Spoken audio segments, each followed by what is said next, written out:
সাতবার এমপি হয়েছেন, আমিও আপনার মতো সাতবার এমপি হতে চাই। আর সাতবার এমপি বক্তৃতা দিয়ে তো সাতবার এমপি হওয়া যায় না। আপনারা এলাকায় মানুষের সাথে মিশে কাজ করেন, আপনারা সাতবার কেন 27 বার হতে পারবেন ইনশাল্লাহ। মাননীয় স্পিকার, আপনাকে কড়া হেডমাস্টার হিসেবে দেখতে চাই না, নারী বান্ধবী স্পিকার হিসেবে এই সংসদে দেখতে চাই। 2001-2026 সালে নির্বাচনে মাননীয় সদস্য, BNP-র 1 মিনিট মাননীয় সদস্য, 1 মিনিটে শেষ করব। না স্পিকার যখন বলে প্লিজ কিপ কোয়াইট।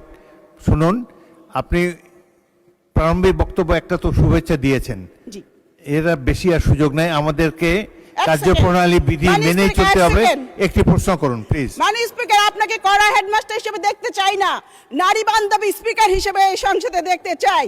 মাননীয় স্পিকার, 2001 সালে এবং 2026 সালে নির্বাচনে বিএনপির ভূমিধস বিজয়ের কারিগর আমার নেতা, আমাদের নেতা, গণমানুষের নেতা মাননীয় প্রধানমন্ত্রীর প্রতি আমি কৃতজ্ঞতা জানাচ্ছি। মাননীয় স্পিকার, এই সংসদে সংরক্ষিত নারী আসনকে অতীতে 30 সেট অলংকার হিসেবে বলা হতো। এই কারণে স্বৈরাচার এরশাদ লজ্জায় শরমে সাংবাদিক শফিক রহমানকে গ্রেপ্তার করেছিলেন। আমি আপনাকে বলতে চাই, আমরা যে 50 জন এই সংসদে এসেছি, আপনি যদি আমাদের কথা বলার সুযোগ দেন তাহলে আমরা 50 সেট অলংকার নয়, 50 সেট নারী জাতির অহংকার হিসেবে নিজেদের পরিচিত করব। মাননীয় স্পিকার, আজ থেকে 30 বছর আগে আমি আপনার নির্বাচনী এলাকার জনসভায় মাননীয় সংসদ নেতার শপথ সঙ্গী হয়ে বক্তব্য রেখেছিলাম। আমি আপনার আকাশচুম্বী জনপ্রিয়তা দেখেছি। আপনি 7বার এমপি হয়েছেন, আমিও আপনার মতো 7বার এমপি হতে চাই।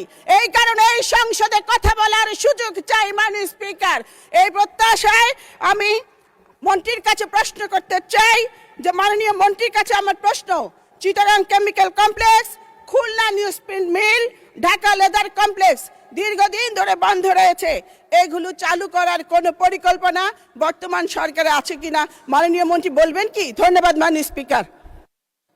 1 মিনিট মাননীয় মন্ত্রী।